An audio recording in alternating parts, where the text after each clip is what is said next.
Yan. So ang i-check natin mga kaibigan ito. Well, dito rin tayo nag-service no, nag-deliver ng free printing, no. Dito kasi yung location ng misis ko, dinala dito. So i-check up natin.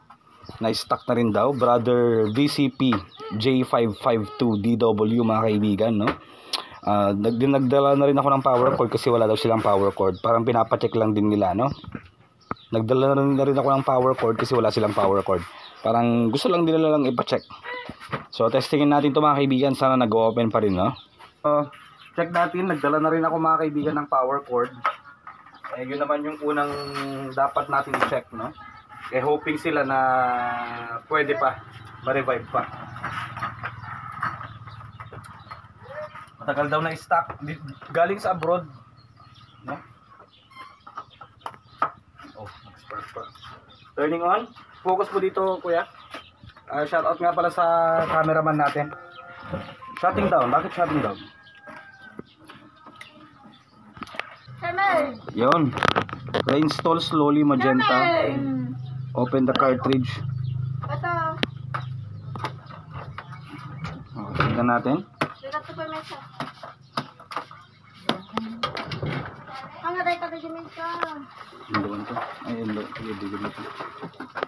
Mag-reinstall tayo ulit kasi parang hindi niya na-detect yung cartridge.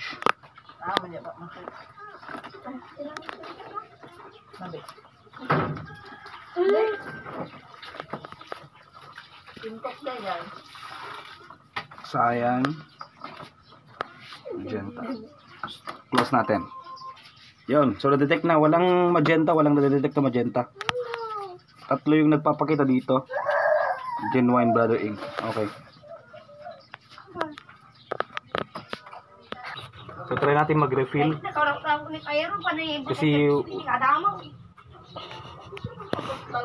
wala, hindi natin na-detect. Walang na-detect na ano, cartridge. Eh wala naman tayong pang-replace for now. So ganito yung mag-refill mga kaibigan, no? Push lang natin. Then kargahan natin. Yan, dahan-dahan.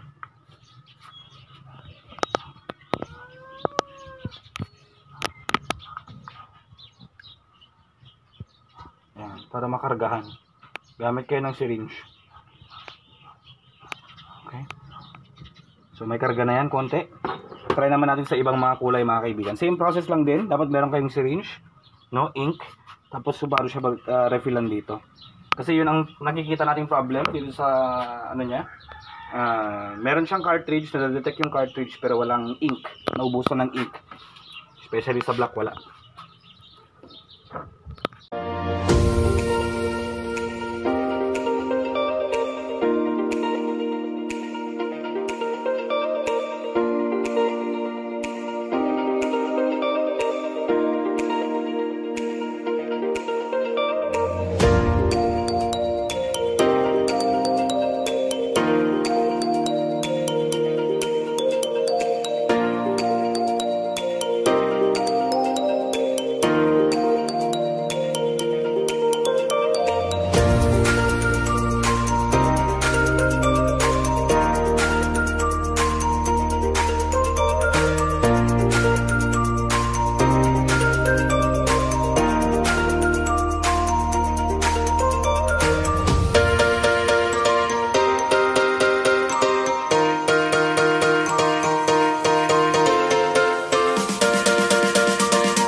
So okay na mga kaibigan, nakargahan na natin ng ink. Ang nilagay na natin dyan is universal ink. Yan, pwede yan, di ba? Yan, matagal na stock, na empty yung ink, no? Ngayon, hindi rin mag-cleaning kanina, pero ngayon okay na, nag-cleaning na siya mga kaibigan. Yan, hintayin lang natin yung kanyang progress din. DCP J552. Ganoon lang, maglagay ng ink, no? Basta meron kayong syringe. Okay. So, hintayin natin. Tignan natin yung progress.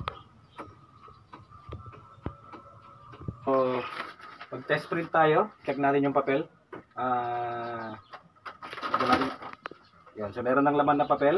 Okay na siya mga kaibigan. Ang problema lang niya kanina is yung hindi ma-recognize yung cartridge at the same time ink level. Talagang na-empty siya. Kukunti lang. Hindi tayo makapag-print kanina. Kasi na-stuck to eh. Yan. So, maglagay tayo ng document dito. Ipo-photocopy natin. Yan. Mono. Okay.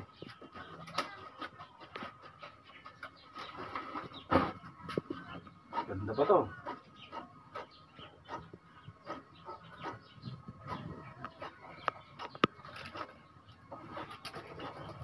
So, black and white lang muna. Nice.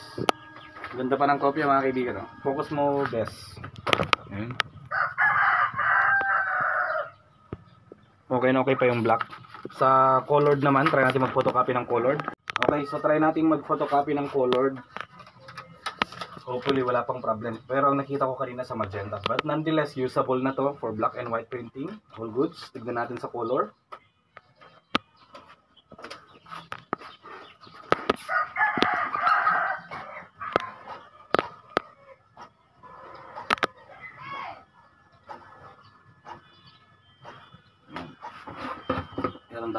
Yun, nice. Perfect pa yung mga kulay mga kaibigan.